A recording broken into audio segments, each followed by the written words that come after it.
এইভাবে আর কতদিন ম্যাম? রাতের আঁধারে এই কাজ করি আমরা। যদি কেউ জানতে পারে তখন কি হবে ভাবতে পারছেন? চুপচাপ থাক, এত কথা বলছিস কেন? তোর চাকরি না গেলেই হলো, আর কেউ জানতে পারবে না। তারপরে ম্যাম, আমার অনেক চিন্তা হয়, না জানি কখন কে দেখে ফেলে। আপনার রুমে আসার আগে বেয়াদব, মুডটাই নষ্ট করে দিলে। ভাগ তো এখন এখান থেকে। আবার যখন ফোন দেব তখন চলে আসিস। সরি ম্যাম, আসতে পারবো না। শরীরটা অনেক ক্লান্ত, আর প্রত্যেক দিন আমার এইসব করতে ভালো লাগে না। আপনি বিয়ে করেন, আপনি বিয়ে করে নিলেই তো পারেন ম্যাম। প্রত্যেক দিন এইসব করাটা অনেক গুনাহ কাজ, আমি আর করতে পারবো না। কুত্তার বাচ্চা, তো এত বড় সাহস আমার মুখের ওপর কথা বলিস? আমি যা চেয়েছি তাই আজ পর্যন্ত পেয়ে এসেছি, আর তোর কথা শুনে আমার বিয়ে করতে হবে? হ্যাঁ, তোকে যখন বলবো তখন আসবি, আমাকে সুখ দিবি, তুই মজা নিবি, চলে যাবি। এত কথা শুনতে চাইনি। আর তোকে কি মাগনাই কাজ করাই নাকি? এর জন্য তো তোকে অনেক টাকা দেই। যদি বেশি বাড়াবাড়ি করিস তাহলে তোকে চাকরি থেকে বের করে দিব, মিথ্যা অপবাদ দিয়ে। উল্টো দেখবি তোর না খেতে পেয়ে রাস্তায় মারা যাবি। সরি ম্যাম, ভুল হয়েছে। আর সরি বলতে হবে না, যা এখান থেকে। আর হ্যাঁ, ফোন করলেই চলে আসিস। নেক্সট টাইম থেকে তুই যদি মুড নষ্ট করে দিস তাহলে তোর একদিন কি আমার যে কয়দিন লাগে। মাথা নিচু করে নেহার কথা শুনছিল স্বাধীন। তারপর রুম থেকে বের হতে যাবে দরজা দিয়ে, অমনি পিছন থেকে নেহা স্বাধীনের কলার চেপে ধরে আর নিজের দিকে এগিয়ে নিয়ে আসে। ওইদিকে কোথায় যাচ্ছিস? হ্যাঁ, ব্যালকনি দিয়ে গাছ দিয়ে নিচে নেমে যা, কেউ দেখে ফেলবে আবার। ঠিক আছে ম্যাম। এখন যা তো বাল, মুডটাই নষ্ট করে দিল। তোকে যে কি করতে ইচ্ছে করছে। তারপর নেহা বিরক্ত হয়ে খাটের উপর বসে পড়ে, ফোন দেখতে লাগে। অন্যদিকে স্বাধীন গাছ থেকে নিচে নেমে নিচে তার রুমে চলে যায়। দরজা খুলে রুমে প্রবেশ করে দেখে টেবিলের উপরে তার ফোন রিং হচ্ছে। স্বাধীন ভাবতে লাগে এত রাতে কে ফোন করলো, আবার আমতা আমতা করে ফোনের কাছে যায়। দেখে তার বোন। চিন্তিত হয়ে ফোন রিসিভ করতেই ও পাশ থেকে বলতে লাগে, ভাইয়া কোথায় তুমি? জলদি বাসায় আসো, মা অনেক অসুস্থ, তোমার কথা বারবার বলছে, আমার অনেক ভয় হচ্ছে, আমি কি করব বুঝতে পারছি না ভাইয়া, প্লিজ তুমি আসো। কি বলছিস বোন? আমার মার কি হয়েছে? সকালেই তো কথা বলে আসলাম, দেখলাম সব কিছু ঠিক। টাকা দিয়েও আসলাম, আবার কি হয়েছে তুই চিন্তা করিস না, আমি এক্ষুনি আসছি। কথাটা বলে স্বাধীন ফোন কেটে দেয়। তড়িঘড়ি করে বাসা থেকে বের হয়ে পড়ে গাড়ি নিয়ে। তারপর বাড়ির সামনে চলে যায়। গাড়ি থেকে বের হয়ে রুমে গিয়ে দেখে স্বাধীন তার মা খাটের উপর শুয়ে নড়াচড়া করছে না, শুধু তাকিয়ে আছে। অনেক ভয় হয়। স্বাধীনের পাশে তাকিয়ে দেখে তার বোন তার মাকে জড়িয়ে ধরে কান্না করছে। স্বাধীনকে দেখতে পেয়ে নেহা দৌড়ে আসে, জড়িয়ে ধরে কান্না করতে করতে বলে, ভাইয়া তুমি এসেছো, দেখো না মা কোনো কথা বলছে না কেন, তাকিয়ে আছে আর চোখ দিয়ে পানি বের হচ্ছে, প্লিজ দেখো না মার কি হচ্ছে। দাঁড়া বোন, চিন্তা করিস না, আমি তো চলে এসেছি। চল মাকে নিয়ে হসপিটালে যাই। তারপর স্বাধীন আর তার বোন স্বাধীনের মাকে নিয়ে গাড়িতে ওঠায়। স্বাধীন ড্রাইভ করতে করতে ফুল স্পিডে হসপিটালে চলে আসে। গাড়ি থেকে বের হয়ে নার্স নার্স বলে চিৎকার করতে লাগে। নার্সরা আসলে স্বাধীনের মাকে দেখে দ্রুত অপারেশন থিয়েটারে নিয়ে যায়। স্বাধীন চিন্তিত হয়ে চেয়ারে বসে থাকে। পাশে তার বোন কান্না করছে। এটা দেখে স্বাধীন তার বোনকে কাছে টেনে আনে। বোন, এভাবে কান্না করিস না, দেখবি সব ঠিক হয়ে যাবে। মার কিছুই হবে না। আমাদের সঙ্গে আগের মতো কথা বলবে, আগের মতো আমাদের শাসন করবে, দেখিস। হ্যাঁ ভাইয়া, তাই যেন হয়। স্বাধীন তার বোনকে সান্ত্বনা দিতে লাগে, তার মাথায় হাত বুলিয়ে দিতে লাগে। এইভাবে অনেকটা সময় পার হয়ে যায়। যত সময় যায় তত স্বাধীনের চিন্তা বাড়তে লাগে। একটু পর কেবিন থেকে নার্স বের হয়ে আসে। স্বাধীন দেখে নার্সের দিকে এগিয়ে যায়। ম্যাম, কি হয়েছে আমার মায়ের, আর এখন কি অবস্থায় আছে? আমি তো আর ঠিক বলতে পারবো না। বড় স্যার একটু পর বের হবে, তার কাছ থেকে সব জেনে নেবেন। আর দেখে যা বুঝতে পারলাম আপনার মা ব্রেন স্ট্রোক করেছে, কন্ডিশন খুব একটা ভালো না বোধহয়, বড়সড় একটা অপারেশন করতে হবে। কথাগুলো বলেই নার্স সেখান থেকে চলে যায়। স্বাধীন চিন্তিত হয়ে ধপাস করে চেয়ারের উপর বসে পড়ে। প্রায় 20 মিনিট পর ডাক্তার বের হয়ে আসে। স্বাধীন দৌড়ে ডাক্তারের কাছে যায়। ডাক্তার, আমার মায়ের কি হয়েছে?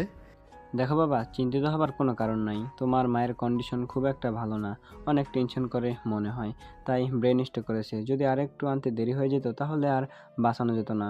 সময় মতো আনতে পেরেছো তাই বাঁচানো গিয়েছে, কিন্তু তোমার মা পুরোপুরি প্যারালাইজড হয়ে গিয়েছে, কোনো কথা বলতে পারবে না। যদি আগামী 3 দিনের মধ্যে তোমার মাকে অপারেশন না করানো হয় তাহলে আজীবনের জন্য হয়ে যাবে, আর কখনো ঠিক করা যাবে না।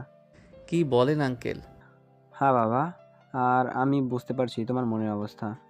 আঙ্কেল, কত টাকা লাগতে পারে আনুমানিক অপারেশন করানোর জন্য? দেখো, সাধারণত মাথায় অপারেশন করানোর জন্য বাংলাদেশে কোনো ডাক্তার এখন নেই, সবাই বিদেশে চলে গিয়েছে। আর তাদেরকে আনতে একটা খরচ আছে, তাদের ফি একটা আছে। A to Z মিলে না হলে কমপক্ষে 60 লক্ষ টাকা লাগবে। এতগুলো টাকা?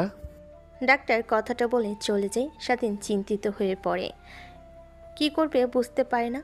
60 লক্ষ টাকা কিভাবে সে জোগাড় করবে সে নিজেও জানে না। যেখানে তাদের মাসে বাজার করে বাজারের জন্যই হিমশিম খেয়ে যায়, সেইখানে এতগুলো টাকা কিভাবে জোগাড় করবে আর কোথা থেকে পাবে। একবার মায়ের দিকে আরেকবার নিজের বোনের দিকে তাকায় আর অঝরে কান্না করতে লাগে আর মনে মনে ভাবতে লাগে, কি বলছিস স্বাধীন? তুই তো আমার চিকিৎসার জন্য টাকা জোগাড় করতে পারবি না? যেই মা কিনা তোকে লেখাপড়া করানোর জন্য মানুষের বাড়িতে কাজ করত, তোদের মানুষের বাড়িতে কাজ করে বড় করিয়েছে, আর সেই মাকে চিকিৎসা করানোর জন্য টাকা তুই কোনোভাবে জোগাড় করতে পারবি না? এসবই চিন্তা করছিল স্বাধীন। একটু পর তার মাকে কেবিনে শিফট করা হয়। স্বাধীন তার বোনকে চেয়ার থেকে উঠে কেবিনের পাশে চেয়ারে শুয়ে দিয়ে স্বাধীন তার মার দিকে তাকিয়ে অঝরে কান্না করতে লাগে। কী করবে সে নিজেও বুঝতে পারে না। তখনই নেহার কথা মনে হয়। প্যান্টের পকেট থেকে ফোন বের করে স্ক্রিনের দিকে তাকিয়ে দেখে নেহার অনেকগুলো মিসড কল। স্বাধীন অবাক হয়ে যায়। যেখানে কিনা একবার কল করে না পেলেই তুল কালাম বাঁধিয়ে দেয়, সেখানে 100+ কল। স্বাধীন ভয়ে কেবিন থেকে বের হয়ে নেহার নাম্বারে কল করে। কুত্তার বাচ্চা, তোর এত বড় সাহস আমার ফোন কল রিসিভ করিস না? দেখ তোকে কতবার ফোন করেছি, 100বারেরও বেশি, আর তুই কিনা আমার কল দেখেও দেখিস না, আবার এখন কল করছিস কেন? কালকে সকালে আগে হতে দে, তারপর তোকে দেখাচ্ছি কি করে আমার বাসাতে তুই কাজ করিস। ম্যাম, প্লিজ আমাকে ভুল বুঝবেন না। আমি বাড়িতে নেই, দূরে এসেছি, আর আপনার ফোন কল আমি টের পাইনি, তার কারণে ধরতে পারি নাই। দেখ কোথায় আছিস তুই, আমি তো জানতে চাই না। যদি আগামী 20 মিনিটের মধ্যে আমার সামনে তোকে না দেখেছি তাহলে কি করব তোকে আমি সেটা নিজেও জানি না। কথাটা বলে নেহা ফোন কেটে দেয়। স্বাধীন কী করবে বুঝতে পারে না। যে রাগী মেয়ে যদি না যায় তাহলে খবর আছে। আবার মার কথা মনে হতে লাগে। এখন এই সময় যদি কাজ থেকে বের করে দেয় তাহলে তাদের অবস্থা একদম করুণ হয়ে যাবে। তারপর নিচে চলে আসে। গাড়ি ড্রাইভ করতে করতে নেহাদের বাড়ির দিকে যেতে লাগে। আর স্বাধীন হাল ছেড়ে দেয়, কারণ কোনোভাবে এতগুলো টাকা জোগাড় করতে পারবে না সে কখনোই। অযথা টেনশন করে আর কি লাভ, এসব ভাবতে লাগে আর অঝরে কান্না করতে লাগে আর চোখ মুছতে লাগে। প্রায় 15 মিনিট ড্রাইভ করে নেহাদের বাসায় চলে আসে। গাড়িটা পার্কিং লটে রেখে চাবিটা প্যান্টের পকেটে নিয়ে গাছ দিয়ে নেহার বেলকনিতে চলে যায়। বেলকনিতে উঠতেই দেখে নেহা বেলকনিতে বসে সিগারেট খাচ্ছে। নেহা স্বাধীনকে হঠাৎ দেখে রীতিমতো ভয় পেয়ে যায়। বুকের কাপড় উঁচু করে থুতু দিয়ে বলতে লাগে, কুত্তার বাচ্চা, কেউ এইভাবে ব্যালকনিতে উঠে নাকি? আমি তো ভয় পেয়ে গেছিলাম, আমি ভেবেছিলাম ভূত হবে হয়তো। আপনি যে মেয়ে ভূত কেন, স্বয়ং যমরাজও এসে হার মেনে যাবে। বিড়বিড় করে কি বলছিস তুই? কই ম্যাম, কিছু না। আর সরি ফোন রিসিভ না করার জন্য, আর তাড়াহুড়ো করে বেলকনিতে আসার জন্য। স্বাধীনের কথা শুনে নেহা সিগারেটের লাস্ট একটা টান দেয়। সিগারেটটা ফেলে দিয়ে স্বাধীনের কলার ধরে নিজের কাছে নিয়ে আসে। ঠোঁটের সঙ্গে ঠোঁট লাগিয়ে সিগারেটের ধোঁয়া স্বাধীনের মুখে পুড়ে দেয়। স্বাধীন কাশতে লাগে, কাশতে কাশতে মাটিতে পড়ে যায়। পাশের চেয়ারে বসে থাকা নেহা হাসতে লাগে। তুই অনেক সুন্দর অভিনয় করতে পারিস জানিস। আমার বয়ফ্রেন্ডের থেকেও অনেক মারাত্মক ছেলেরা মানেই অভিনয়। সিগারেটের ধোঁয়া মুখে নিতে কাশি শুরু হয়ে যায়, তোর বাহানা করে অন্য সময় তো ঠিকই সিগারেটের প্যাকেট শেষ করে দিস। সরি ম্যাম, আর আমি সিগারেট খাই না, তার কারণে ধোঁয়া মুখে যেতে কাশি শুরু হয়ে গেছে। আপনি মুড নষ্ট করে দিলেন। আসেন, শুরু করতে পারেন। আজকে এখানেই করব, রুমে যাব না। রুমের থেকে ব্যালকনিতে রোম্যান্স করতে মুড হচ্ছে আমার। নেহার কথা শুনে স্বাধীন সব কিছু ভুলে যায়। নেহার দিকে ক্রমশই এগিয়ে যেতে লাগে। হঠাৎ নেহার নজর যায় স্বাধীনের চোখের দিকে। অন্যান্য দিন নেহাকে টানে, কিন্তু আজ লাল হয়ে আছে, অন্যরকম দেখাচ্ছে, ভয় হতে লাগে। কিরে, তোর কি হয়েছে? কান্না করছিস মনে হয় অনেক। তোর চোখ লাল হয়ে আছে, নাকি নেশা টেশা করে এসেছিস নাকি?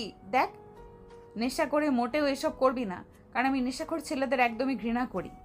ম্যাম, এতদিন আপনার সঙ্গে আছি, আপনি এইটা হয়তো জানেন আমি কী রকম ছেলে। আর নেশা আমার দ্বারা কখনো সম্ভব না। আর আপনাকে এইসব না নিয়ে ভাবলেও হবে, যা করতে এসেছেন তাই করেন। আবার আমার কথা শুনে মুড নষ্ট হয়ে গেলে তখন আবার অনেক কথা বলবেন। আরে না, কিছুই বলবো না। এমনিতেও আজ এইসব করতে ভালো লাগছে না। তোকে মানাই করতাম, আমার অনেক গল্প করতে ইচ্ছে করছে, ঘুম আসছে না, তাই তোকে ফোন দিয়েছিলাম, দুজনে গল্প করব।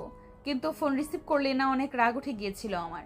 তাহলে একটু আগে যা হলো সেটা কে ছিল? আরে ওইটা তো এমনিতেই, আর ভয় পেয়ে গেছিলাম, তাই তোকে একটু শাস্তি দিলাম আর কি। এখন বল, কি হয়েছে তোর? আর এত রাতে বাইরে গিয়েছিলি, দেখলাম গাড়ি নিয়ে বাসায় ফিরলি। নেহার কথার উত্তরে স্বাধীন কি করবে বুঝতে পারে না। আকাশের দিকে তাকিয়ে গম্ভীর একটা নিঃশ্বাস ফেলে বলতে লাগে, ম্যাম, আপনার রুম থেকে গিয়ে আমার রুমে দেখি ফোন বাজে টেবিলের উপরে। আমার ফোন রিসিভ করে ধরতেই বোন ফোন করে, মা নাকি অনেক অসুস্থ, তাই গিয়েছিলাম। তারপর নেহাকে স্বাধীন সব কথা খুলে বলতে লাগে। নেহা স্বাধীনের কথা শুনে হতভম্ব হয়ে যায়, কারণ এই জেনারেশনেও একটা ছেলে তার মাকে নিয়ে এত কিছু ভাবে। নেহার কেন জানি একরকম ভালো লাগা কাজ করে স্বাধীনকে নিয়ে। এমন সময় নেহা স্বাধীনকে বলে ওঠে, আমি তোমাকে চিকিৎসা করানোর জন্য যত টাকা লাগে তত টাকাই দেব। কি বলছেন ম্যাম? সত্যি সত্যি আমার মাকে চিকিৎসা করানোর জন্য যত টাকা লাগবে তত টাকাই দেবেন? বিশ্বাস করেন ম্যাম, আমার মাকে চিকিৎসা করানোর জন্য টাকা দেন, তাহলে আমি সারা জীবন আপনার প্রতি কৃতজ্ঞ থেকে যাব। আপনি যা বলবেন আমি তাই করব ম্যাম। আরে থাম থাম, আগে আমার সম্পূর্ণ কথাটা শোন। তোর মাকে চিকিৎসা করানোর জন্য সম্পূর্ণ টাকা দেব, কিন্তু এর পরিপ্রেক্ষিতে আমার একটা শর্ত আছে। তুই যদি শর্তে রাজি থাকিস, তবেই তোর মাকে চিকিৎসা করানোর জন্য যত টাকা লাগে তত টাকাই দেব। হ্যাঁ ম্যাম, আপনার 1000টা শর্তে আমি রাজি আছি। যদি বলেন আমার জীবনটা দিয়ে দিতে, আমি তাতেও দ্বিধাদ্বন্দ্ব কাজ করবে না। তোকে আমাকে বিয়ে করতে হবে, সমাজের মানুষ জানবে আমরা বিবাহিত। তুই আমার সঙ্গে একই রুমে থাকবি, কখনোই আমার কাছ থেকে স্ত্রীর অধিকার চাইবি না। যখন আমার মুড হবে তখন তোকে ডাকবো, আমার কাছে আসবি, আমাকে ভালোবাসবি, আবার চলে যাবি, কিন্তু কখনোই আমার কাছ থেকে স্ত্রীর অধিকার পাবি না। তুই সবার সামনে আমার স্ত্রী হয়ে থাকবি, কিন্তু আমার কাছে সেই কাজের ছেলে হয়েই থাকবি। নেহার কথা শুনে স্বাধীন দ্বিধাদ্বন্দ্বে পড়ে যায়, কি বলবে বুঝতে পারে না। নেহার যে বাবা মা, তাদের কথা মনে পড়লে স্বাধীনের ভয় হতে লাগে। কিন্তু ম্যাম, আঙ্কেল আন্টি তারা তো কখনোই মেনে নেবে না। আর তারা যদি না মেনে নেয়, আপনাকে বাসা থেকে বের করেও দিতে পারে। তোকে তা নিয়ে ভাবতে হবে না, আমার উপর ছেড়ে দে। তোকে যা বলেছি, যদি পারিস হ্যাঁ বল। কিন্তু ম্যাম, আমার মা আছে, সে জানতে পারলে অনেক কষ্ট পাবে। আরে বাল, আমি কি তোকে বলেছি সত্যি সত্যি বিয়ে করতে নাকি? শুধু কয়েকদিনের চুক্তি মাত্র। আমার ইচ্ছে হলেই তোকে আমি ডিভোর্স দিয়ে দেব, তখন চলে যাবি, সমস্যা নেই। আর আমিও চাই না এই মিথ্যে সম্পর্ক টিকিয়ে রাখতে বেশি দিন। ঠিক আছে ম্যাম। তারপর নেহা আর স্বাধীন দুজনেই কথা বলতে লাগে। এমন সময় নেহা বলে ওঠে, আচ্ছা, তোর বাবা নেই, তোর এখন লেখাপড়া করার বয়স, সেই বয়সে তুই আমাদের বাসায় কাজ করছিস? হ্যাঁ, বাবা ছিল, কিন্তু হঠাৎ করে হারিয়ে যায়, আর ফেরে না। কোথায় আছে তাও জানি না। আর আগে মা বাসায় বাসায় কাজ করে আমাকে আর আমার বোনকে লেখাপড়া করাতো। কিন্তু একদিন মা আমাদের ফোন করে, তার যে বাসায় কাজ করে সেখানে যাই, দেখি সে অনেক ক্লান্ত। আমরা ধরাধরি করে নিয়ে আসি। সে থেকেই মা অনেক অসুস্থ। পরে আমি সংসারের হাল ধরার জন্য আপনাদের বাসাতে কাজ করি। আঙ্কেল নিতে চাইছিল না, কিন্তু মা অনেক জোরাজুরি করে, তখন রাজি হয়ে যাই। ও, আমি তো ভেবেছিলাম তুই অন্য কেউ। তাহলে তুই মুক্তি আন্টির ছেলে? আগে বলবি না? জানিস তোর মা অনেক ভালো, ছোট থেকে আমাকে বড় করেছে। আমাকে ছোট থেকে বড় করেছে তোর মা, জানিস? আমার মা বাবা আমার কাছে থাকবে না। তোর মা আমাকে বড় করেছে, খাইয়ে পড়িয়ে অনেক ভালোবাসতো আমাকে, কিন্তু অপরাধ করে চলে যায়। আর খুব একটা মনের উপর নাই তোর মায়ের কথা। আচ্ছা, বাদ দে, কাল সকালে তোকে টাকা দিয়ে দিব। আর আমি যখন বলি কাজী অফিসে যেতে, যাস, বিয়ে করিস। স্বাধীন মাথা দিয়ে হ্যাঁ বোঝায়। সেইভাবেই অনেকটা রাত হয়ে যায়। একটু পর নেহা তার রুমে চলে যায়। স্বাধীন না থেকে গাছ দিয়ে নিচে নেমে তার রুমে গিয়ে ঘুমানোর ব্যর্থ চেষ্টা করে, কিন্তু ঘুম আসে না। তখনই আজানের ধ্বনি বেজে ওঠে। গোসল করে মসজিদে চলে যায় নামাজ পড়ার জন্য। নামাজ পড়া শেষ হলে একটু হাঁটাহাঁটি করে তারপর বাসায় চলে আসে। গাড়ি পরিষ্কার করতে লাগে, ওয়েট করতে লাগে। তারপর রুমে যেতে ফোনটা বাজতে লাগে। হাতে নিয়ে দেখে তার বোন। ভাইয়া, তুমি কোথায়? মার কি যেন হয়েছে, মার মুখ দিয়ে ফেনা বের হচ্ছে।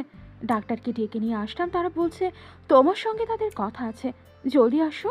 কোনো চিন্তা করিস না বোন আমার, আমি এখনই আসছি। ডাক্তারকে বল অপারেশন শুরু করার জন্য, আমি টাকা নিয়ে আসছি। কি বলো ভাইয়া? ডাক্তার না বলছে যে 60 লক্ষ টাকা রাখবে, তুমি এতগুলো টাকা কিভাবে জোগাড় করলে? স্বাধীন তার বোনের প্রশ্নের উত্তরে কি জবাব দেবে বুঝতে পারে না। আমতা আমতা করে বলতে লাগে। কিছু না বলে ফোনটা কেটে দেয়। সামিয়া অবাক হয়ে যায়। স্বাধীন রুম থেকে বের হয়ে ঘড়ির দিকে তাকাই, দেখে সকাল 10টা বাজে। স্বাধীন ভালো করে জানে এখনও নেহা ঘুম থেকে ওঠেনি, তাই কি করবে ভাবতে লাগে। এই পাশ ওই পাশ তাকিয়ে বাহিরে এখন কেউ কাজ করছে না, তাই তড়িঘড়ি করে কাজে উঠে পড়ে। নেহার বেলকনিতে উঠে যায়। রুমে প্রবেশ করে দেখে নেহা এখনও ঘুমিয়ে আছে। কিভাবে নেহাকে ডাকবে বুঝতে পারে না, কিন্তু অন্যদিকে যে মায়ের কথা মনে হয় তখনই নেহাকে গিয়ে ডাকতে লাগে। নেহার ঘুম ভেঙে যায়। রেখে স্বাধীনের দিকে তাকায়। কুত্তার বাচ্চা, তোর এত বড় সাহস আমাকে ঘুম থেকে উঠাস? ম্যাম প্লিজ ক্ষমা করবেন, কিন্তু এছাড়া আমার আর কোনো পথ ছিল না। রাতে তো আপনাকে সব কথা খুলেই বললাম। মায়ের অবস্থা এখন আরও বেগতিক। তো এখন আমি কি করব? ম্যাম, আপনি না বললেন মাকে চিকিৎসা করানোর জন্য যা টাকা লাগে আপনি দিবেন, তার জন্য আমাকে কিছু শর্ত দিয়েছেন। ওহো, মনে পড়েছে। আচ্ছা ওয়েট, দিচ্ছি তোকে। কথাটা বলে নেহা উঠে পড়ে। তারপর শোকেসের কাছে গিয়ে একটা ব্যাগ থেকে বেশ কিছু টাকা নিয়ে আসে। তারপর স্বাধীনের দিকে ব্যাগটা এগিয়ে দেয়। কালকে রাতেই টাকাগুলো সরিয়ে রেখেছিলাম, এখানে 60 লক্ষ টাকা আছে, তুই নিয়ে যা। আর হ্যাঁ, আমার শর্তের কথা যেন মন থেকে না মুছে যায়। ঠিক আছে ম্যাম, আপনার যখন ইচ্ছা আমাকে বলবেন, সমস্যা নেই। আর অনেক অনেক ধন্যবাদ আপনাকে। তারপর স্বাধীন বেলকনির দিকে যেতে লাগে, কিন্তু এত বড় ব্যাগ নিয়ে কীভাবে নিচে নামবে? নিচে অনেকেই কাজ করছে, কেউ দেখে ফেলবে, আবার এসবই ভাবতে লাগে। তখনই ফিরে রুমে প্রবেশ করে। নেহা দেখে বলে, কিরে, তোর আবার কি হলো? ম্যাম, এত বড় ব্যাগ নিয়ে কিভাবে নিচে নামাবো? আর সবাই কাজ করছে, কী যে করি বুঝতে পারছি না। তাহলে কি আর করার, মেইন দরজা দিয়ে যা। মা বাবা কিছু বললে বলিস আমি তোকে ফোন করেছিলাম, আর ব্যাগের মধ্যে আমার জামা কাপড় আছে, ওগুলো লন্ড্রিতে দিয়ে আসতে বলেছি, তাহলেই হবে। ঠিক আছে ম্যাম। কথাটা বলে স্বাধীন মেন দরজা দিয়ে নিচে নামতে লাগে। নেহার মা বাবা নিচে বসে রুমে বসেছিল। স্বাধীনকে নিচে নামতে দেখে দুজনেই রীতিমতো অবাক হয়ে যায়। স্বাধীন তাদের সামনে দিয়ে যেতে যাবে, অমনি নেহার বাবার ডাক। কি ব্যাপার, তুমি এত সকালে উপরে কোথায় গিয়েছিলে? আর ব্যাগের মধ্যে কি?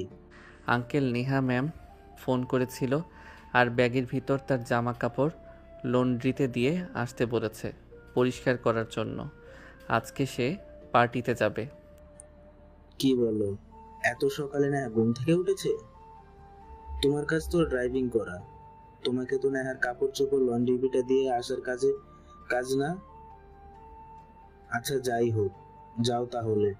নেহার বাবার কথা শুনে স্বাধীন স্বস্তির নিঃশ্বাস ফেলে। তারপর সেখান থেকে গুটি গুটি পায়ে বের হয়ে যায়। গাড়ি নিয়ে সোজা চলে যায় হসপিটালে। ব্যাগটা নিয়ে দৌড়ে স্বাধীন তার মায়ের কেবিনে যায়। দেখে পুরো কেবিন ফাঁকা। তখনই পাশ দিয়ে নার্স যেতে লাগে।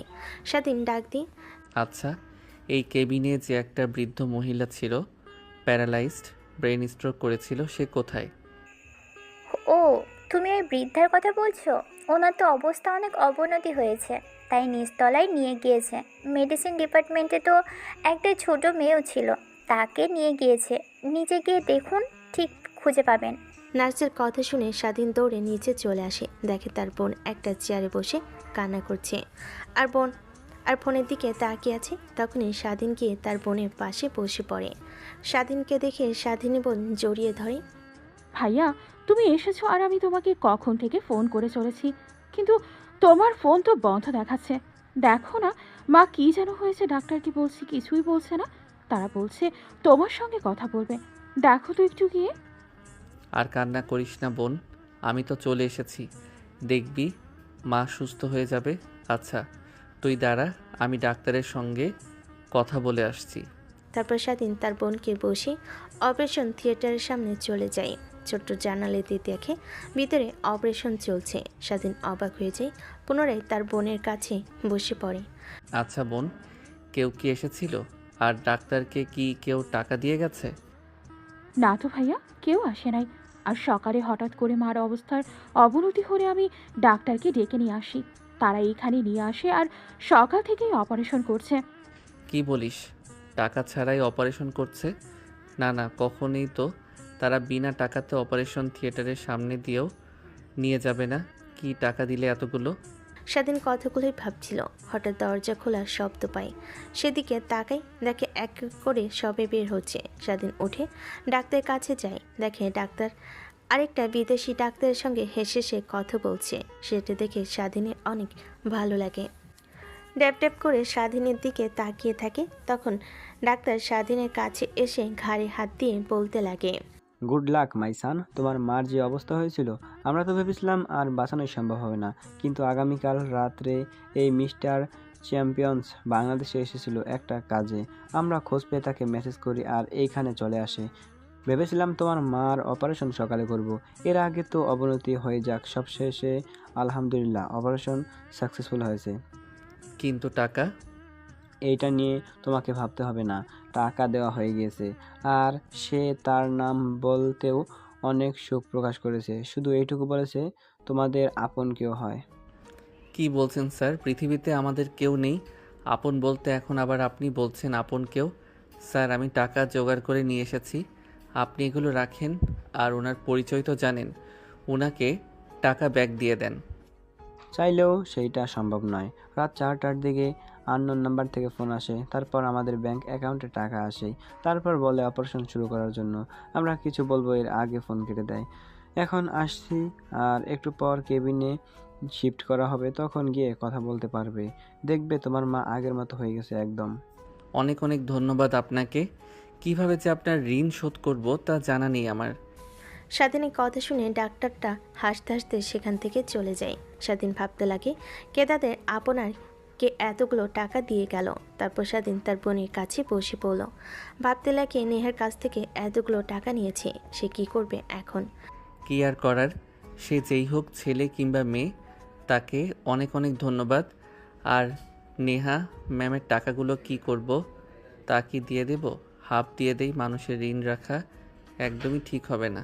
আর আমি তো তাকে কথা দিয়েছি, তার শর্তে রাজি। এখন জুতো টাকাগুলো নিতে রাজি না হয়, তার শর্তে যদি কাজ করতে বলে আমাকে, তখন কি করব? ধ্যাত, এত কিছু ভাবতে পারবো না। নেহা ম্যামকে গিয়ে সব খুলে বলবো, তখন তিনি যা করে তাই করব। আর টাকাগুলো রাখতে পারবো না, এতে তার শর্তে রাজি হতে হলেও হব। স্বাধীন কথাগুলো ভাবছিল, এমন সময় ফোন কেঁপে ওঠে। হাতে নিয়ে দেখে নেহার নাম্বার। স্বাধীন অবাক হয়ে যায়, কাঁপা কাঁপা হাতে ফোন রিসিভ করে কানের কাছে ধরতেই ওপাশ থেকে বলে, কিরে, তোর মায়ের অপারেশন সাকসেসফুল হয়েছে? হ্যাঁ ম্যাম, হয়েছে।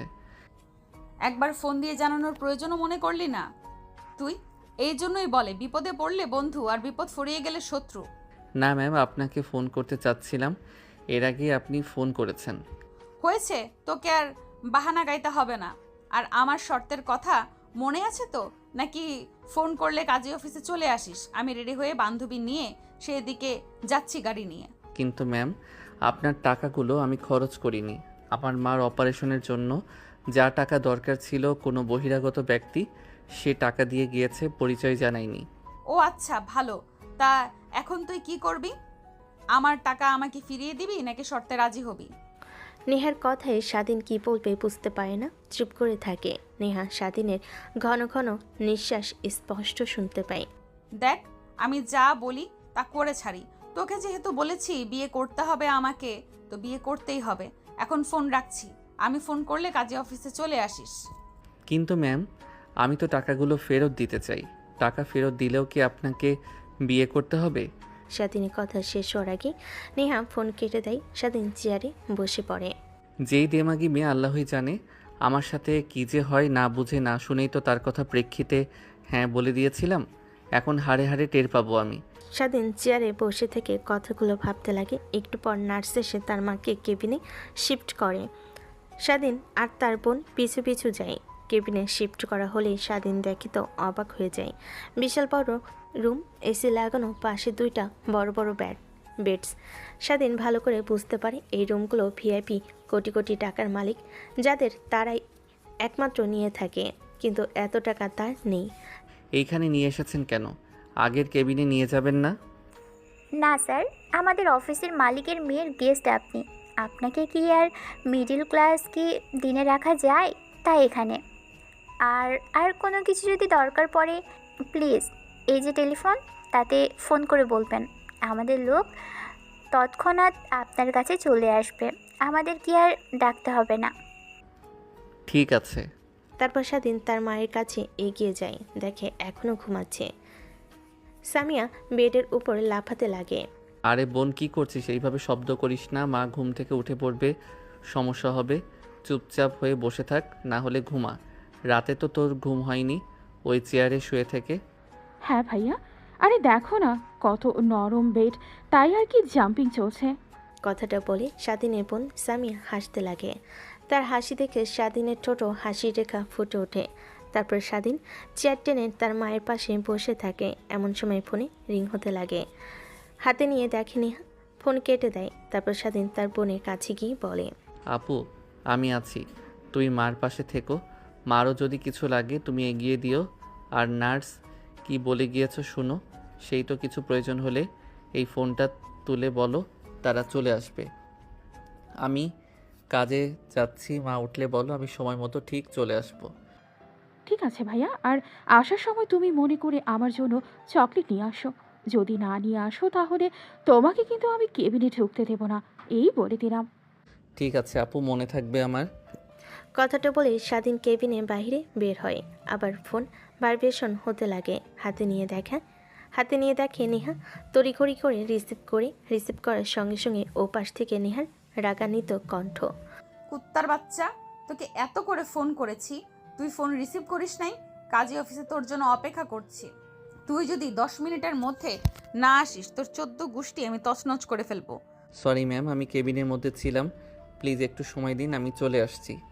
তারপর স্বাধীন নেহাকে ফোনের মধ্যে পৌঁছাতে লাগে। এমন সময় ভিআইপি কেবিন দিয়ে বের হতে যাবে, হঠাৎ উপরের দিকে নজর যায়। দেখেন নেহার বাবা বড় বড় করে ছবি, মনে হয় হাসপাতালটা যখন উদ্বোধন করা হয় সে লাল রেবন ফিতা কাটছে।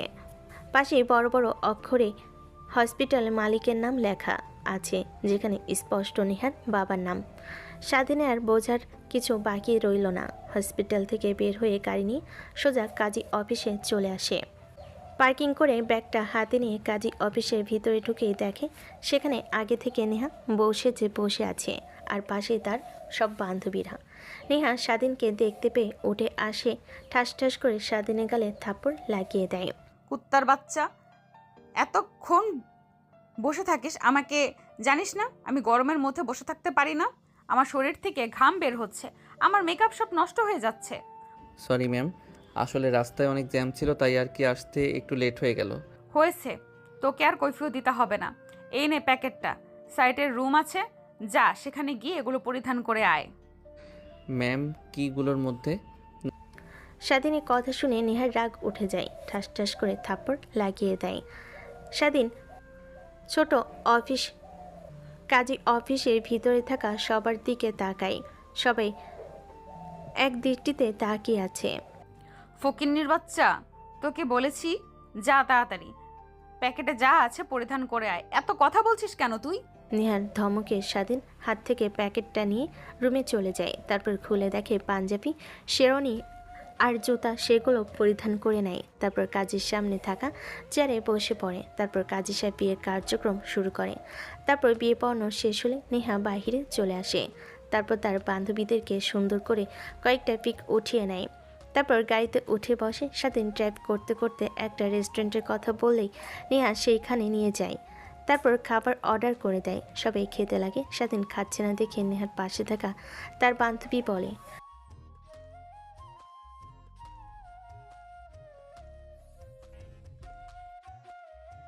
না মানে আপনারা খান। ওকে, তোদের জোর করতে হবে না, না হলে খাবে না। ফকিন্নির বাচ্চা এইসবে আগে কখনো দেখেছে নাকি যে খাবে?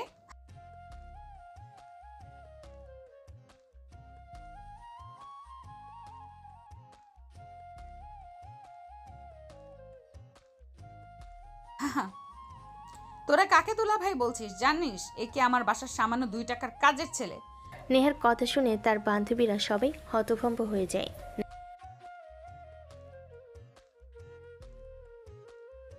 হ্যাঁ, ও আমার বাসায় কাজ করে।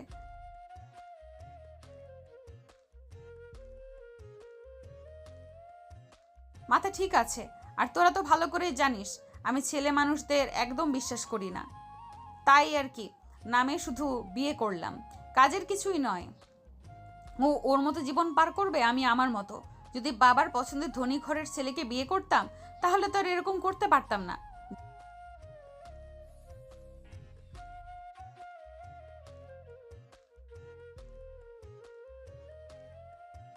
দেখ, তোদের কাছ থেকে আমি জ্ঞান শুনতে চাই না।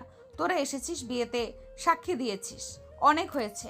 আর হ্যাঁ, আমি যে কে বিয়ে করেছি শুধুমাত্র নামের, গ্রামের নামের নয়, এই কথা যেন বাইরের কেউ জানতে না পারে, তোরা ব্যতীত।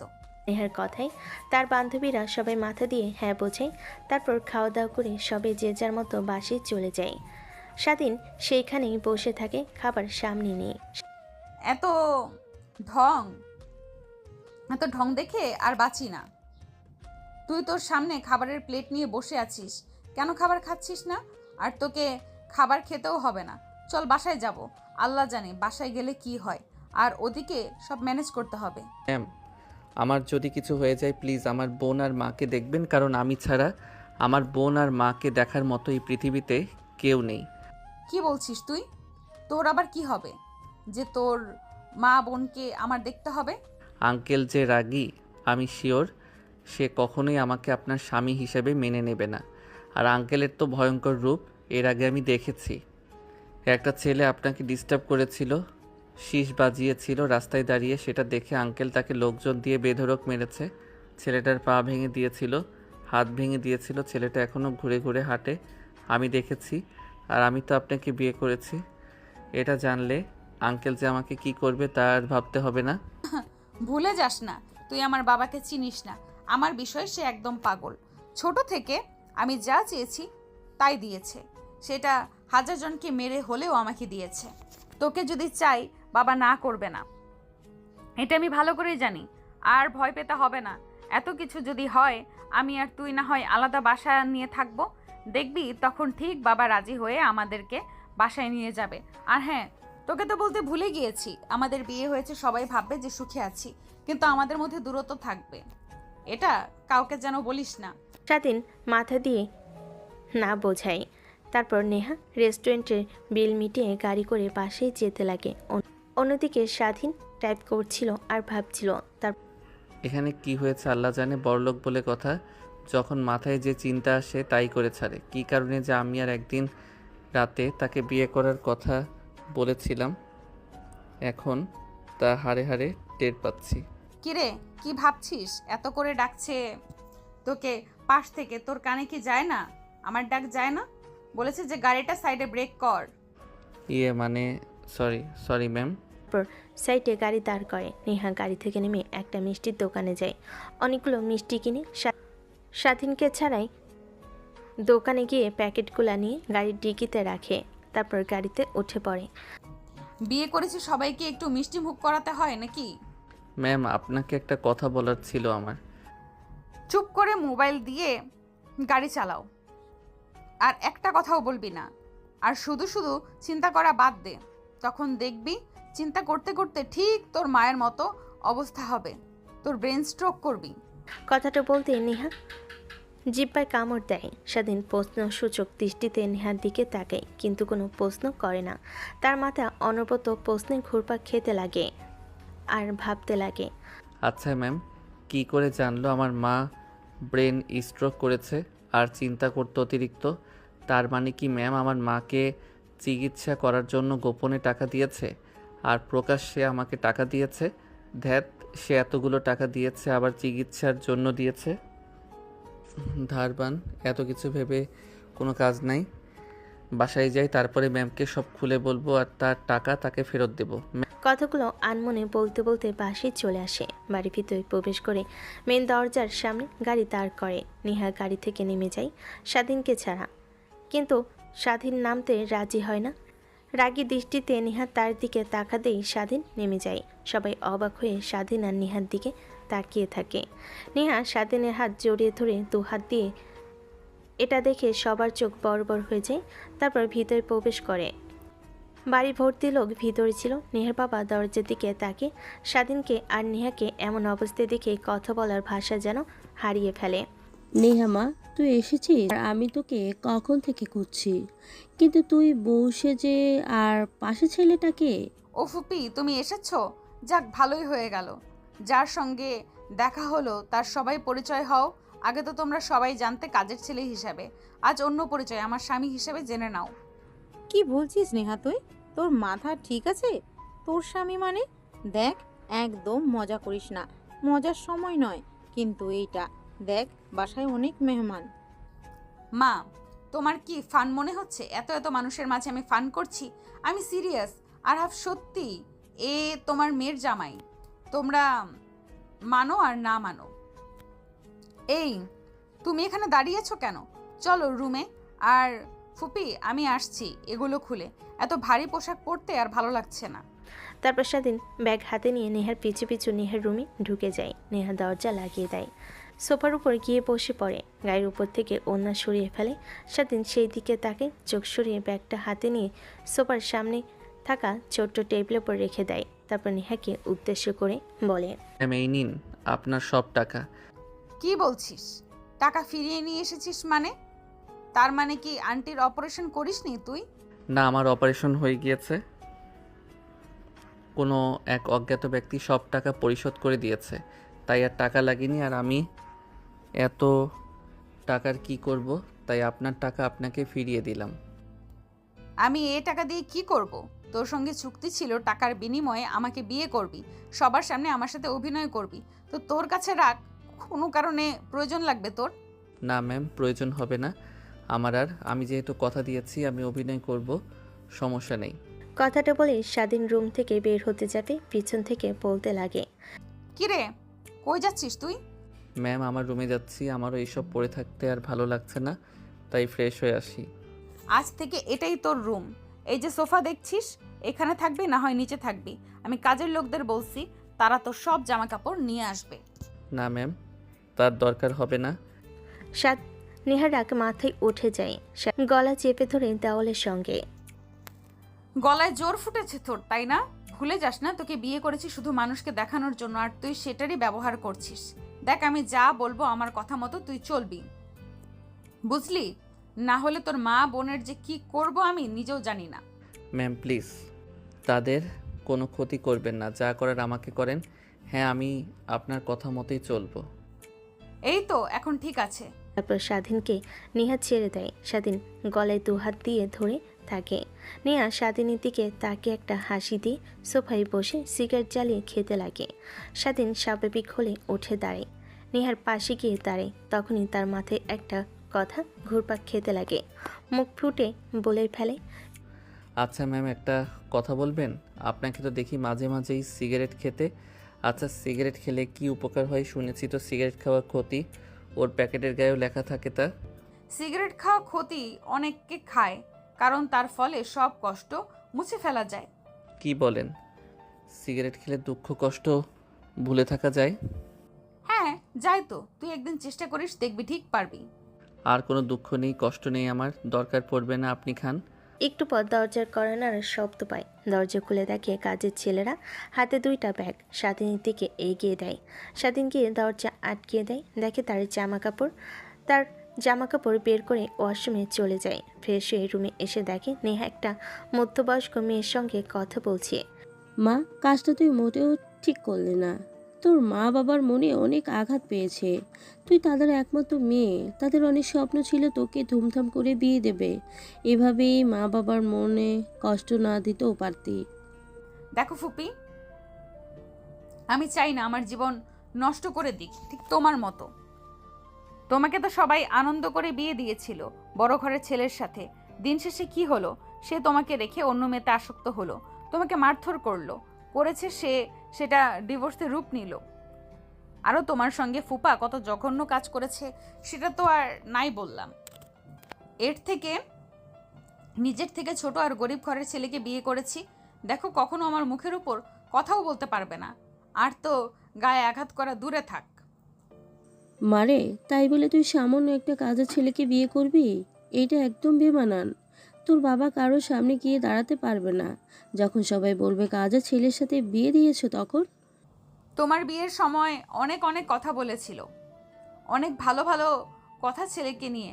সর্বশেষে যখন ডিভোর্স হলো তখন তো তোমাকে নিয়ে আজে বাজে কথা বললো লোকেরা, কিন্তু তোমার তো কোনো দোষই ছিল না ফুপি। নেহার কথার প্রতি উত্তরে নেহার ফুপি কী বলবে বুঝতে পারে না। পিছন থেকে স্বাধীন সব শুনতে পায়। নেহার ফুপি কান্না করতে লাগে। তখন নেহার হাত লেগে ব্যাগ মাটিতে পড়ে যায়। ব্যাগের সব কিছু বাহিরে বের হয়ে যায়। তারপর নিচুয়ে সেগুলো কুড়াতে লাগে। স্বাধীন একটা ছবি দেখে চোখ আটকে যায়। স্বাধীন মাটিতে বসে সব উঠিয়ে দিতে লাগে। এমন সময় ছবিটা হাতে নেয়। নেহার ছবি স্বাধীনের হাত থেকে ছবিটা নিয়ে নেয়। এটা দেখে স্বাধীন অবাক হয়ে যায়। নিজের অজান্তেই প্রশ্ন করে, আচ্ছা ম্যাম, ছবিতে থাকা ছেলেটাকে? সেইটাই তোমার জানতে হবে না। প্লিজ বলেন না। ফুপি, তোমাকে আজ বলতেই হবে। তোমাকে অনেকবার আমি একই প্রশ্ন করেছি, কিন্তু তুমি কিছু বলনি। আজ বলো, এই ছোট ছেলেটা কে, যার পিক তুমি সবসময় যত্ন করে নিজের কাছে রাখো? তাহলে শোন, এই ছোট ছেলেটাকে, এই পিকে থাকা ছেলেটা হচ্ছে আমার ছেলে। ভাই সহ কাউকেই আমি সত্যি কথা বলিনি। আমাদের একটা ছেলে হয়েছিল, কিন্তু তোর ফুপা ছিল অনেক বাজে। ছেলে হয়েছে সেটা দেখেও অন্য মেয়েদের সঙ্গে গিয়ে থাকতো। আমি কিছুই বলতাম না, শুধু শ্বশুর শাশুড়িকে বলতাম, তারাও কিছু বলতো না। বললে এই বয়সী সব তো করবেই, ছেলে হলে ঠিক হয়ে যাবে। কিন্তু তোর ফুফাতো ভাই আসার পরও কোনো কিছুই ঠিক হয় নাই। একবার তোদের সঙ্গে কোনো যোগাযোগ ছিল না প্রায় 3 বছর। তখন হয়েছিল আমার সাথে, রাখতাম সব সময়। 2 বছর আমার সাথেই ছিল। এই হাতে বড় করেছি, অনেক স্বপ্ন ছিল ছেলেটাকে নিয়ে বাঁচার। কিন্তু তোর ফুপা বাসায় ফিরে আমাকে অনেক মারতো। ছেলেটাকেও আমার ছেলেকে রেখে বাজারে যায় বাজার করার জন্য। বাড়িতে এসে দেখি কোথাও নেই। অনেক খুঁজি, মা বাবাকে বলি, তারাও জানে না। খুঁজতে খুঁজতে পাগল হয়ে যায়, কিন্তু কোথাও খুঁজে পাই না। তোর ফুপা আসলে তাকে বললেও সে কিছু বলে না।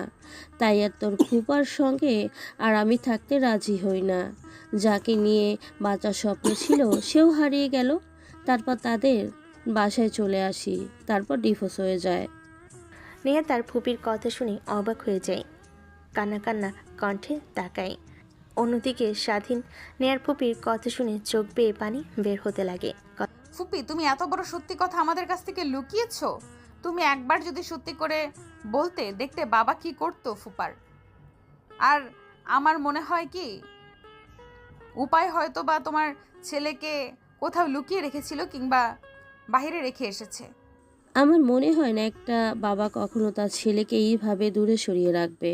কথাটা বলে নেহার ফুপি কান্না করতে লাগে।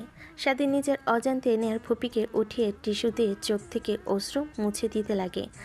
নেহা আর নেহার ফুপি দুজনেই অবাক হয়ে যায়। স্বাধীন কি করেছে সেটা তুই আমার সঙ্গে বেয়াদবি করছিস কেন? মানে সরি ম্যাম, সে কান্না করছে, আমার ভালো লাগছে না, মার বয়সী, তাই টিস্যু দিয়ে চোখ মুছে দিলাম।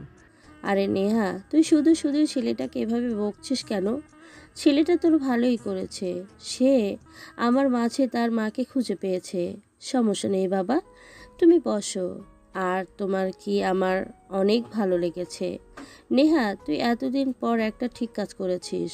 পর নেহার ফুপি, স্বাধীন আর নেহা তিনজনেই কথা বলতে লাগে। অন্যদিকে স্বাধীনের মাথায় বারবার একই চিন্তা ঘুরপাক খাচ্ছে। সেই ছবিটা আসলে নেহার কফির ব্যাগের মধ্যে যে ছবিটা ছিল, সে একই ছবি স্বাধীনের বাড়িতেও দেখেছিল। তার মাকে জিজ্ঞেস করলে বলতো ওটা তার ছোটবেলার ছবি, সাথে একটা লকেটও ছিল, কিন্তু প্রয়োজনে সে সেটা বিক্রি করে দিয়েছে তার মা। এভাবে অনেকটা সময় পার হয়ে যায়।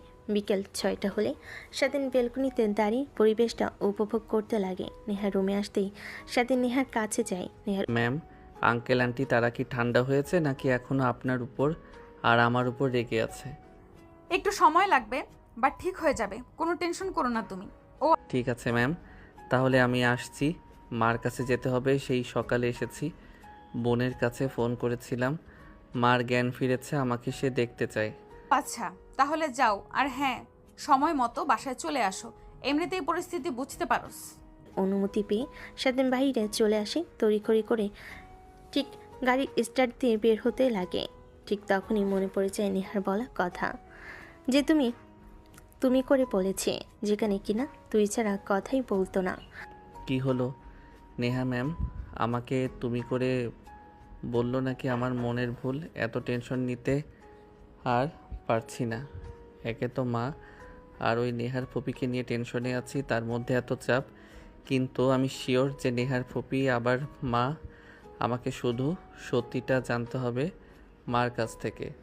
কথাটা ভাবতে ভাবতে স্বাধীন একটা দোকানের সামনে গাড়ি দাঁড় করে। তারপর কিছু চকলেট আর চিপস নিয়ে গাড়ি স্টার্ট দিয়ে পুনরায় হাসপাতালে চলে আসে। তারপর গাড়ি পার্কিং লটে রেখে সোজা কেবিনে চলে যায়। তারপর স্বাধীন তার বোনকে চকলেটগুলো দিতে সামিয়া স্বাধীনকে জড়িয়ে ধরে গালে চুমু দিয়ে বলে, ইউ আর মাই বেস্ট ভাইয়া। আর বেস্ট বলতে হবে না। মা এখন কেমন আছে? হ্যাঁ, অনেক ভালো আছে। আর তুমি আসার এই অল্প কিছুক্ষণ আগে একটা নার্স এসে ঘুম পাড়ানোর ইঞ্জেকশন দিয়ে গিয়েছে। আর একটু আগে আসতেই তুমি মার সঙ্গে কথা বলতে পারতে। তখনই পিছন থেকে স্বাধীনের মা বেডে শুয়ে থেকে ডাকতে লাগে। স্বাধীন পিছন দিকে তাকিয়ে তার মায়ের কাছে এগিয়ে যায়। তুমি এখনো ঘুমাওনি? নার্স তোমাকে না ঘুমের ইঞ্জেকশন দিয়ে গিয়েছে একটু আগে, বোন সেটাই বলল। ঘুম তো চোখে আসছে না রে বাবা, জ্ঞান ফিরেছে সেই দুপুরে। তোকে দেখছে না তোর বোনকে দিয়ে ফোন করলাম, তুই নাকি জরুরি কোন কাজে আটকে গিয়েছিস। এখন তোর আসার সময় হলো? মা তুমি তো আমাকে জানোই, কাজে আটকে গিয়েছিলাম তাই আশা হয়ে ওঠেনি, সরি। আচ্ছা ঠিক আছে বাবা, আমার জ্ঞান ফেরার পর স্বামী আমাকে সব বলেছে। আমাকে নাকি অপারেশন করার জন্য অনেক টাকা লেগেছে। আচ্ছা বাবা, তুই এতগুলো টাকা কোথা থেকে জোগাড় করলি? স্বাধীন কি বলবে কিছু বুঝতে পারে না, আমতা আমতা করে বলতে লাগে, কিরে বাবা, কথা বলছিস না কেন? তুই আবার কোনো অন্যায় কাজ করে টাকা আনিসনি তো? আবার সেই টাকা দিয়ে আমাকে চিকিৎসা করিয়েছিস? না মা, আমি কোনো অন্যায় কাজ করি নাই, তুমি শিওর থাকো। তারপর স্বাধীন তার মায়ের সাথে আরও অনেক কথা বলতে লাগে। কথা বলতে বলতে এক পর্যায়ে স্বাধীন তার মাকে বলে, আচ্ছা মা, একটা কথা সত্যি করে আমাকে বলবে, আমি কি সত্যি তোমার ছেলে? কি বলতে চাচ্ছিস? তুই আমার ছেলে নয় তো কার ছেলে? অন্য কারো? ছোট থেকে তোকে বড় করেছি এই 2 হাত দিয়ে। তুমি তো আমাকে ছোট থেকে বড় করেছো, এটা তো আমি জানি, কিন্তু তুমি কি আমার জন্মদাত্রী মা? স্বাধীন মা স্বাধীনের এমন কথা শুনে অবাক হয়ে যায়। কি বলবে সে বুঝতে পারে না। স্বাধীন স্পষ্ট তার মায়ের চোখে অবাক চাহনি দেখে। এমন সময় স্বাধীন তার মায়ের হাত মাথায় উঠিয়ে তার মাথায় হাত রেখে বলেন, মা, আমার মাথায় হাত রেখে তুমি সত্যি কথা বলো প্লিজ। আমি কি তোমার জন্মদাত্রী ছেলে নাকি তুমি ছোট্ট থেকে আমাকে লালন পালন করে বড় করেছো? হ্যাঁ বাবা, আমি তোর জন্মদাত্রী মা নই, কিন্তু বিশ্বাস কর আমি তোকে আমার ছেলের মতো করেই তোকে মানুষ করেছি। কখনোই তোকে বুঝতে দেইনি তুই আমার ছেলে নোস।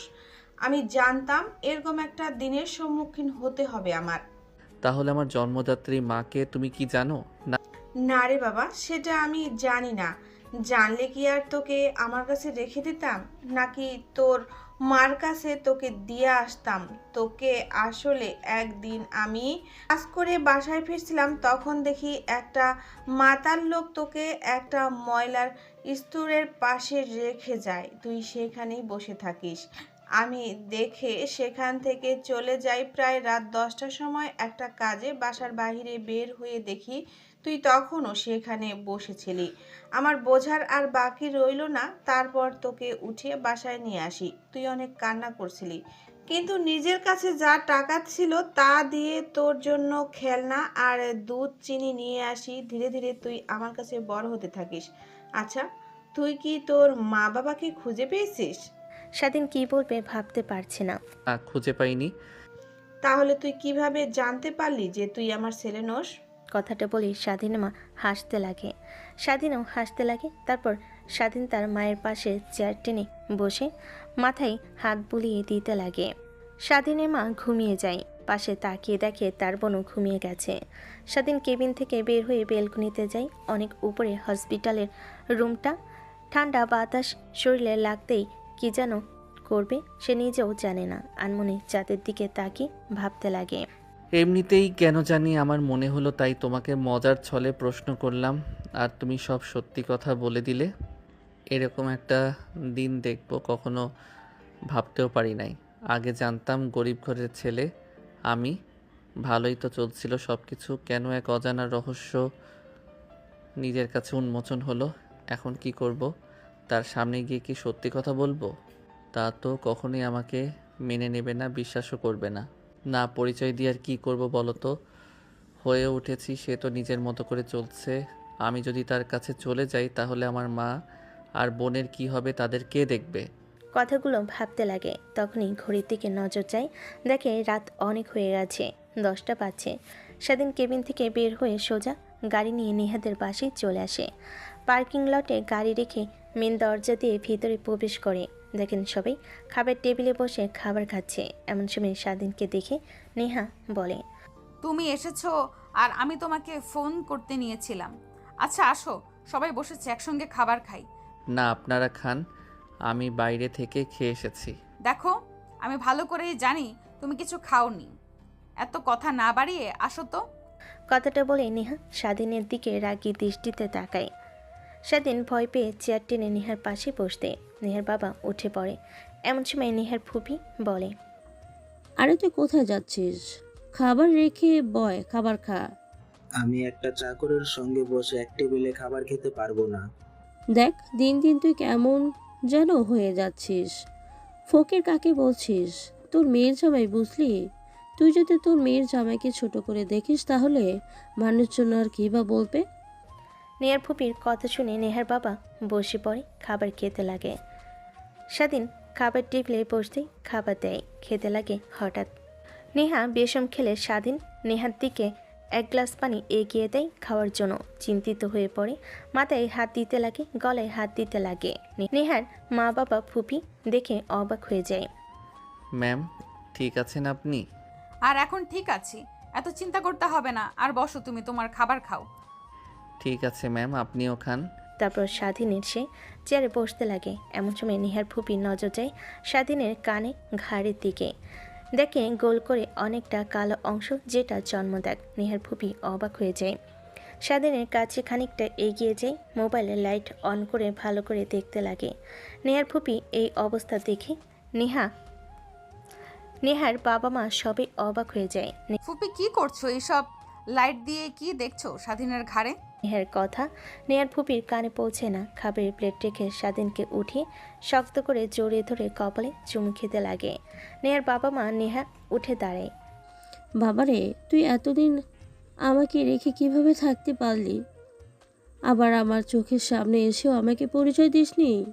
আমি তো নিজেই জানতে পারলাম, আজকে কি করে বলতাম হাফ, আর আমাকে আপনি বিশ্বাস করতেনই বা কি করে? একটা মা তার ছেলেকে হাজার হাজার বছর পরেও ঠিক চিনতে পারে। তোর ঘাড়ের কালো দাগটাই দেখে আমি চিনতে পারছি। ঠিক তোর জন্মের সময় এই কালো দাগটা ছিল। আমি দেখতাম আর হাসতাম। হঠাৎ একদিন তোর বাবা এর মদ খেয়ে এসে আমাকে বোতল দিয়ে ঢেই দেয়, তখন তোর এই কালো জায়গাতে বোতল লেগে কেটে যায়। পরে সেই কালো জায়গাতে কাটার কারণে মধ্যে সাদা একটা দাগ পড়ে যায়। ফুপি তুমি কি বলছো? স্বাধীন তোমার ছেলে মানে? হ্যাঁ রে মা, কালকে তো তোকে বললাম এটাই সেই ছেলে যাকে আমি হারিয়ে ফেলেছি। আর ভাইয়া ভাবি, আপনারা তো জানেন না পুরোটা বিষয়। তারপর নেহার ফুপি নেহার বাবা মাকে সব কথা খুলে বলে। স্বাধীন কি বলবে বুঝতে পারে না। সবাই খাওয়া দাওয়া করে বসার রুমে বসে কথা বলতে লাগে। দেখুন, আপনি না থাকায় আমার একটা ফ্যামিলি হয়ে উঠেছে। আমার মা আছে, ছোট্ট একটা বোন আছে। আমি তাদেরকে রেখে কখনোই থাকতে পারবো না। এত বছর পর তোমাকে কাছে পেয়েছি বাবা, আমি হারাতে চাই না। আর তোমার মা আর বোন আছে, তাদেরকে নিয়ে আসো, একসঙ্গেই থাকবো আমরা। কিন্তু কোনো কিন্তু নয় বাবা, আমি যা বলেছি তাই করো, তুমি তো আমার বাসা চিনো। তারপর স্বাধীন তার মায়ের কথা বলতে লাগে। সবাই শুনে অনেক ভয় পেয়ে যায়, কিন্তু পরিশেষে স্বাধীনের কথা শুনে সবাই অনেক খুশি হয়ে যায়। পাশ থেকে নেহা মিটিমিটি হাসতে লাগে। সেটা স্বাধীনের চোখে আড়াল হয়। 10 দিন পর। মা তোমাকে যে বলেছে এইটাই হচ্ছে আমার সেই মা, আর এটা হচ্ছে আমার আঙ্কেল আন্টি। আঙ্কেল আন্টি বলছো কেন? শ্বশুর আর শাশুড়ি বা বাবা মাও বলতে পারো। আসসালামু আলাইকুম ভাইজান। আপনাদের কথা অনেক বলছিল স্বাধীন, আর আজকে দেখা হয়ে গেল। যাক, অনেক অনেক ধন্যবাদ আপনাকে আমার ছেলেকে এত বড় করে তোলার জন্য। শুধু জন্ম দিলেই যে মা হওয়া যায় না, সেটা আপনাকে না দেখলেই একদমই বুঝতে পারতাম না। ধন্যবাদ দিতে হবে না। আপনার ছেলে আমার কাছে জামানত হিসেবে ছিল, বড় হয়েছে, তার মাকে সে খুঁজে পেয়েছে, এটাই আমার কাছে অনেক বড় আনন্দ আর পাওয়ার। আর বাবা, আমাকে যেমন ভালোবাসিস, তোর এই মাকেও তেমনি ভালোবেসে তোর জন্মদাত্রী মা। আর বোন, আমার ছেলেকে আপনি দেখে শুনে রাখবেন। অনেক কষ্ট করে বড় করেছি, অনেক ভালোবাসা দিয়ে। আরে বোন, এভাবে কথা বলছেন কেন? আপনার ছেলে আপনারই থাকবে আজীবন। নেহার ফুপি স্বাধীনের মা আর বোনকে তাদের সঙ্গে থাকতে বলে। স্বাধীন মা থাকতে রাজি হয়। স্বাধীন মা থাকতে রাজি হয় না, এক পর্যায়ে জড়াজড়িতে রাজি হয়ে যায়। এভাবে দিনটা পার হয়ে যায়। রাত হলে সবাই খাওয়া দাওয়া করে যে যার রুমে চলে যায়। স্বাধীন রুমে এসে দেখে নেহা নাইট ড্রেস পরে আয়নার সামনে দাঁড়িয়ে চুল আঁচড়াচ্ছে। স্বাধীন সেই দিকে তাকে সোফায় গিয়ে শুয়ে পড়তে লাগে। তখনই নেহা বলতে লাগে, আহারে কত কষ্ট লাগে, ছেলেটা 10 দিন হলো বিয়ে করেছে, আজও পর্যন্ত বাসর রাতও করতে পারলো না। ভাসুরাল করবো কোথায়? বিয়ের আগে যা করার তা তো করেছি। কি জানোয়ার, কি বললি তুই? দাঁড়া, তোকে দেখাচ্ছি। আর বললাম, বলেছি যে যা করার বিয়ের আগেই তো করেছি। বাসরত তো বিয়ের আগেই করে ফেলেছি। ধ্যাৎ, কোথায় তুই জোর করে আমার কাছে আসবি? সব জোর করে করবি তা কিছুই না, সব আমাকেই করতে হবে। কিছুই করতে হবে না, শুধু পারমিশন দিন তাহলেই চলবে। হ্যাঁ, পারমিশন দিলাম। অন্য কোনো মেয়ের দিকে একদমই তাকানো যাবে না আমাকে ছাড়া, আর অন্য কোনো মেয়েকে ভালোবাসা যাবে না। আমার অনেক রাগ, এই রাগ না ভাঙিয়ে কোথাও যাওয়া যাবে না। আর হ্যাঁ, অনেক ভালোবাসি। আমিও অনেক ভালোবাসি। কথাটা বলে স্বাধীন নেহাকে তার উপর থেকে সরিয়ে কোলে তুলে নেয়। খাটে গিয়ে ফেলে দেয়। নেহা স্বাধীনের দিকে লোহুক কাতর দৃষ্টিতে তাকায় আর জিব্বা দিয়ে ঠোঁট ভিজাতে লাগে। স্বাধীন পাগল হয়ে যায়, নেহার উপর ঝাঁপিয়ে পড়ে। আর জানতে হবে না তারা বাসর করছে। আপনারা বিয়ে করেন, তাহলে জানতে পারবেন বাসর ঘরে কি হয়। তো দর্শক, আজকের গল্পটির থেকে এখানেই বিদায় নিচ্ছি। আর অপেক্ষা করুন পরবর্তী গল্পের জন্য। সেই পর্যন্ত ভালো থাকবেন এবং লাইক কমেন্ট শেয়ার করে আমাদের সাথেই থাকুন। আর নতুনরা কিন্তু সাবস্ক্রাইব করতে ভুলবেন না। আল্লাহ হাফেজ।